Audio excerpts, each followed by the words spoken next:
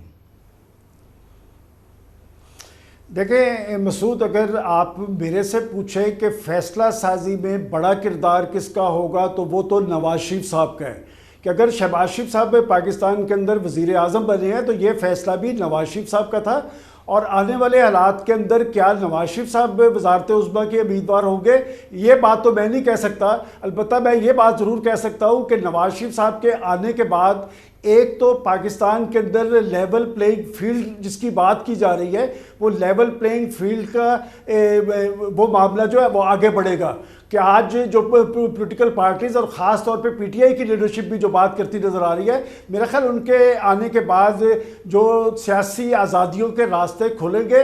اور جہاں تک کہ وزارت عظمیٰ کی بات ہے، اس حوالے سے بنیادی اور بڑا فیصلہ خود نواز شریف صاحب کو کرنا ہوگا کہ کیا نواز شریف صاحب اسلام آباد اور پنڈی کے لیے قابل قبول ہوں گے. اس حوالے سے میں قبل از وقت کچھ نہیں کہہ سکتا، لیکن یہ بات میں ضرور کہہ سکتا ہوں کہ نواز شریف صاحب کے آنے کے بعد جو بڑے فیصلے ہوں گے ان میں نواز شریف صاحب کا کردار امپورٹنٹ ہوگا.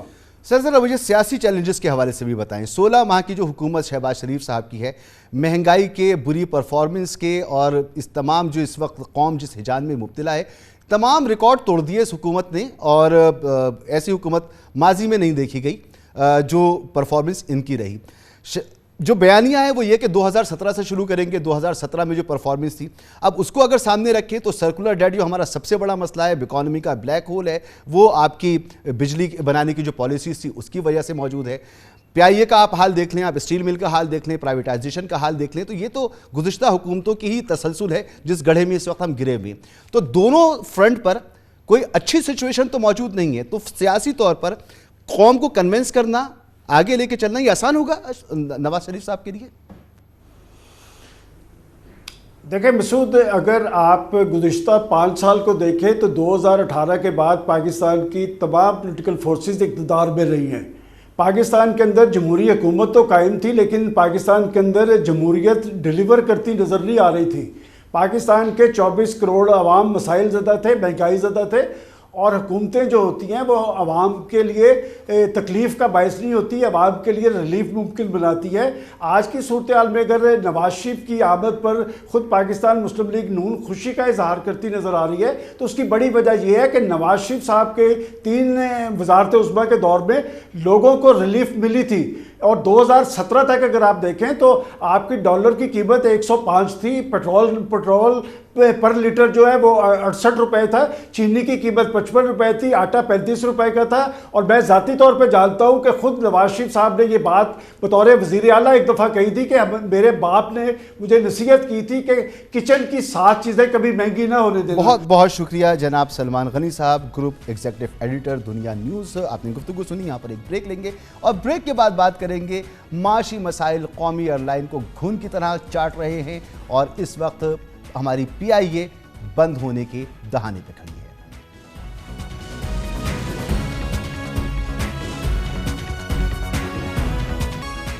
پاکستان انٹرنیشنل ایئر لائن جو ہم پاکستانیوں کے لیے کبھی باعث فخر ہوا کرتی تھی، اب ہر لحاظ سے شرمندگی کا ذریعہ بن کر رہ گئی ہے. بلکہ لگتا ہے کہ قوم فاتحہ پڑھ لے، کیونکہ بظاہر سسکتی، سکڑتی اور بیمار قومی فضائی کمپنی کا اب دم نکلنے کو ہے.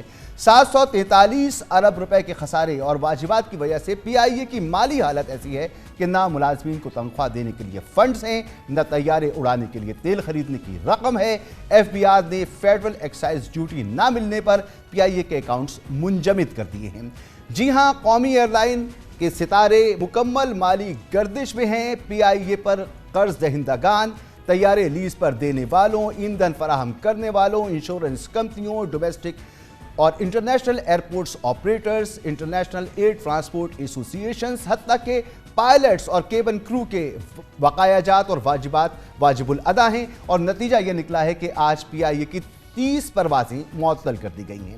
تشویشناک بات یہ ہے کہ 31 دسمبر 2022 تک پی آئی اے کا قرضہ اور واجبات 742 ارب روپے تھے، جو کہ اس کے اثاثوں کی کل مالیت کے 5 گنا زیادہ ہیں۔ سابق وفاقی وزیر ہوابازی خواجہ سعد رفیق کا 2 ماہ پہلے کہنا تھا کہ ریاست پی آئی اے کو نہیں چلا سکتی، اور ان کا کہنا تھا کہ پی آئی اے کی ری اسٹرکچرنگ نہ کی گئی تو 1-1.5 سال میں ایئر لائن بند ہو جائے گی۔ اطلاعات کے مطابق پی آئی اے لیز پر لیے گئے 13 طیاروں میں سے 5 کو گراؤنڈ کر چکی ہے، اور خدشہ ہے کہ پی آئی اے انتظامیہ مزید 4 طیاروں کو گراؤنڈ کرنے پر مجبور ہو سکتی ہے۔ وزارت ہوابازی کے حوالے سے خبریں ہیں کہ عالمی فضائی کمپنیاں بوئنگ اور ایئر بس اس مہینے کے وسط تک پی آئی اے کو اسپیئر پارٹس کی سپلائی بند کرنے والی ہیں۔ سابق وزیر خزانہ مفتاح اسماعیل نے ہمارے پروگرام میں شہباز حکومت کو تجویز دی تھی کہ اگر پی آئی اے کی نجکاری کر دی جائے تو سالانہ 100 ارب روپے کے نقصان کے بجائے پی آئی اے 40 ارب روپے تک ٹیکس کما کر دے سکتی ہے۔ 5 روز قبل نگراں وزیر خزانہ ڈاکٹر شمشاد اختر کی زیر صدارت اقتصادی رابطہ کمیٹی کا اجلاس ہوا تھا، جس میں پی آئی اے کی تنظیم نو پر کوئی فیصلہ نہیں ہو سکا تھا، بلکہ صرف ری اسٹرکچرنگ کے لیے پلان بنانے کی منظوری دی گئی تھی۔ اجلاس کے بعد یہ اعلامیہ سامنے آیا کہ وزارت خزانہ کی پی آئی اے کی جانب سے 1 ارب 30 کروڑ روپے کی گرانٹس کی درخواست مسترد کر دی گئی ہے۔ پی آئی اے کی بدقسمتی ہے کہ اس میں نہ پالیسیوں کا تسلسل رہا، نہ ہی پی آئی اے کا کوئی سربراہ ٹکنے پایا۔ پالپا، ایئر لیگ، پیپلز لیگ سمیت تمام یونینز پچھلے 15 سالوں میں پی آئی اے کے 12 سربراہان کھا گئیں۔ جو یونین سے بچے وہ عدالتی فیصلوں کی نظر ہو گئے، جبکہ سابق وزیر ہوابازی غلام سرور کی جانب سے جعلی فلائنگ لائسنس کے الزامات نے پی آئی اے کی رہی صحیح ساکھ کا بھی بھرکس نکال دیا تھا۔ اس تمام صورتحال پر ہم بات کریں گے۔ ہمارے ساتھ موجود ہیں ارشاد غنی صاحب، سی ای او ہیں ایسوسیشن کنسلٹنٹ، سابق ڈائریکٹر مارکیٹنگ پی آئی اے بھی ہیں۔ سر بہت بہت شکریہ آپ کا وقت دینے کے لیے۔ ارشاد صاحب، سب سے پہلے تو یہ فرمائیں کہ جو مالی بحران ہے یہ تو اتنا شدید ہو چکا ہے اور اتنا گھمبیر ہو چکا ہے کہ نہ تنخواہیں دینے کے پیسے ہیں، اسپیئر پارٹس کا مسئلہ پڑا ہوا ہے، طیارے گراؤنڈز ہو رہے ہیں، فلائٹس اڑ نہیں پا رہی، تو یہ تو بہت ہی سنگین صورتحال ہے پی آئی اے کے لیے۔ آپ نے بالکل صحیح کہا جی، سنگین صورتحال ہے، اور یہ ایک دن میں نہیں ہوئی، آہستہ آہستہ یہاں پہنچے ہیں۔ اتنا قرضہ ہے جو برداشت نہیں کیا جا سکتا، اور کوئی بھی ادارہ اس کو برداشت نہیں کر سکتا، نہ گورنمنٹ آف پاکستان کو ہمیشہ کے لیے یہ بوجھ اٹھانا چاہیے۔ ضرورت یہ ہے کہ ری اسٹرکچرنگ کی جو آپ نے بات کی یا پرائیویٹائزیشن کی بات کی، جو بھی کرنا ہے اس کا فیصلہ فوراً کیا جائے۔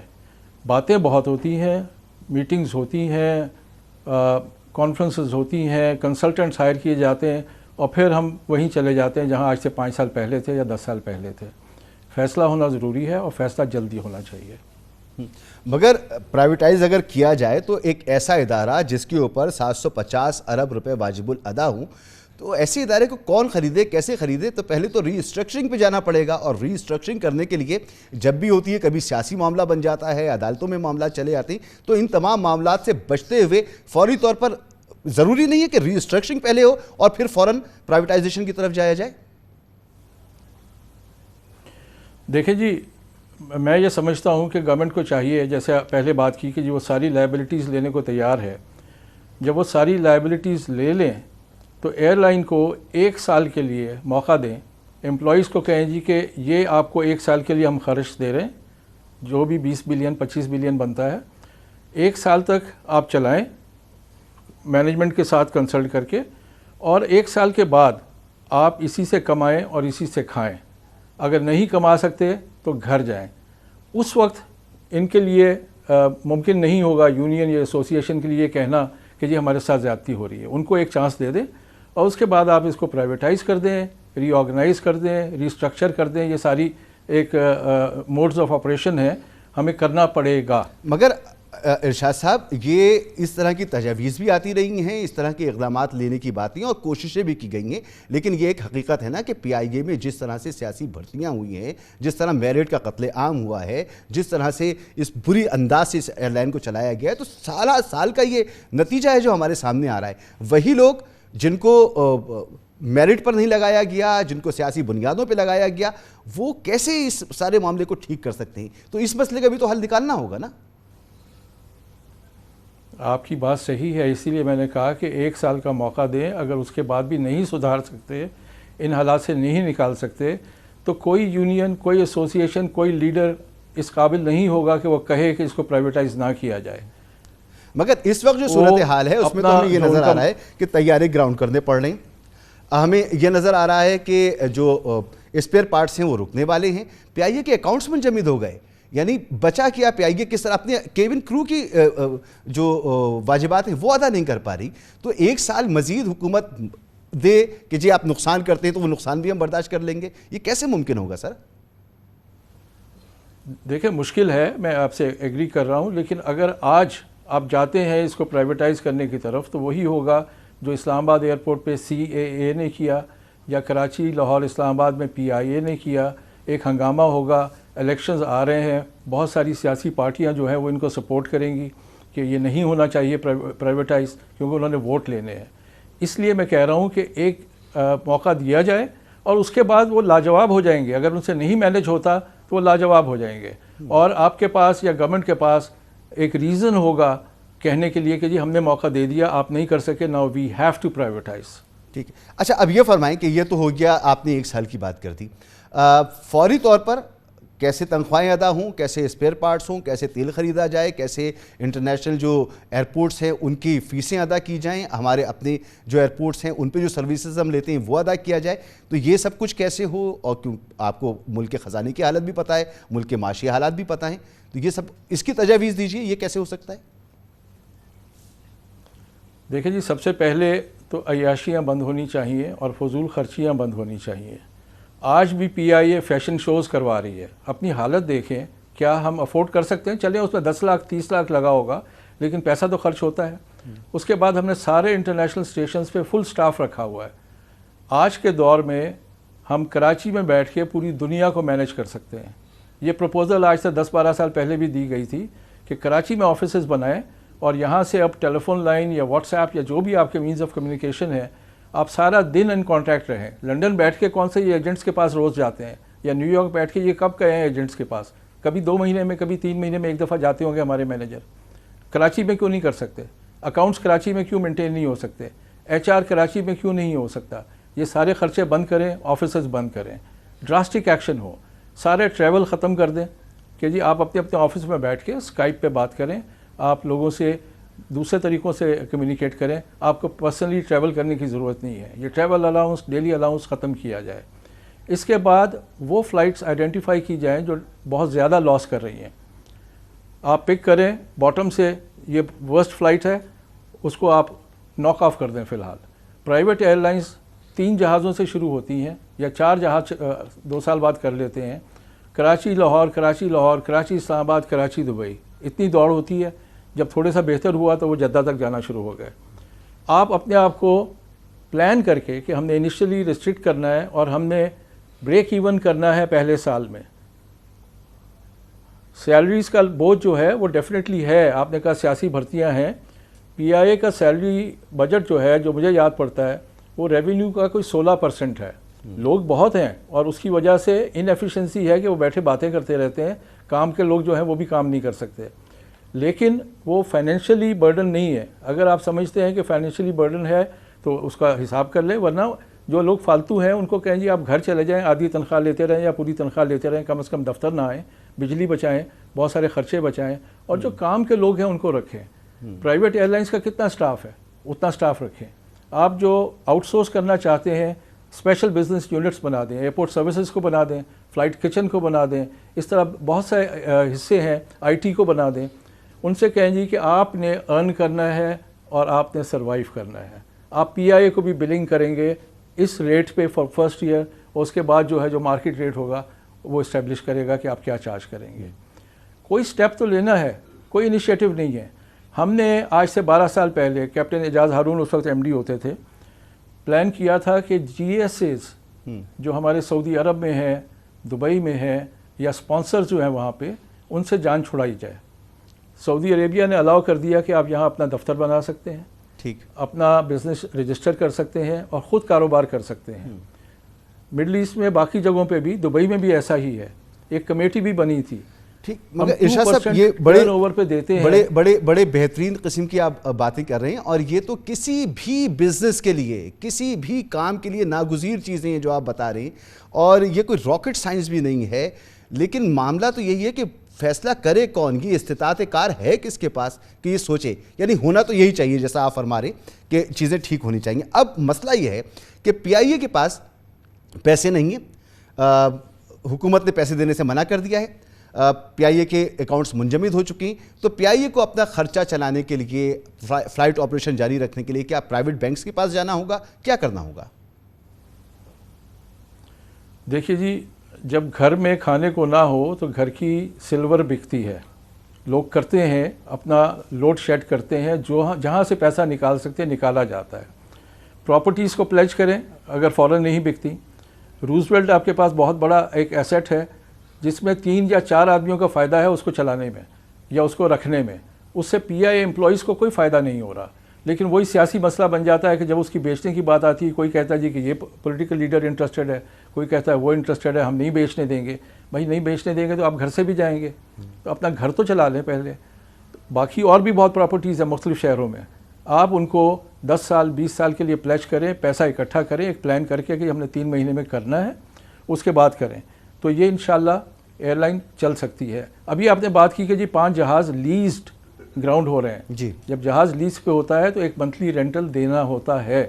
ایک مینٹیننس ریزروز جو ہوتے ہیں وہ تو فلائنگ کے ساتھ کنیکٹڈ ہوتے ہیں اور کچھ فکس ہوتے ہیں، وہ بھی دینے ہوتے ہیں.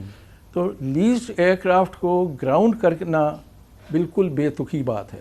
جی، اپنا جہاز ہو تو چلے آپ گراؤنڈ کر لیں، اس سے کوئی سیونگ شاید ہو جائے. لیکن لیزڈ ایئر کرافٹ پہ تو آپ کرایہ دے رہے ہیں، اس کو نہیں اڑائیں گے تو کرایہ آپ کا دے رہے ہیں، اس نقصان کی ہے. مینٹیننس دے رہے ہیں، تمام واجبات اس کے آپ کو ادا کرنے، کمانا ہے، پروفٹ میں لے کے جانا ہے، ادروائز اس کا کوئی مقصد نہیں ہے. بہت بہت شکریہ سر آپ کا، بہت آپ نے قیمتی وقت دیا، قیمتی مشورے دیے. ارشاد غنی صاحب ہمارے ساتھ موجود تھے، سی ای او ایویشن کنسلٹنٹ، سابق ڈائریکٹر مارکیٹنگ پی آئی اے. گفتگو آپ نے سنی. پروگرام کا وقت یہاں ختم ہوتا ہے. اجازت دیجیے، اللہ حافظ.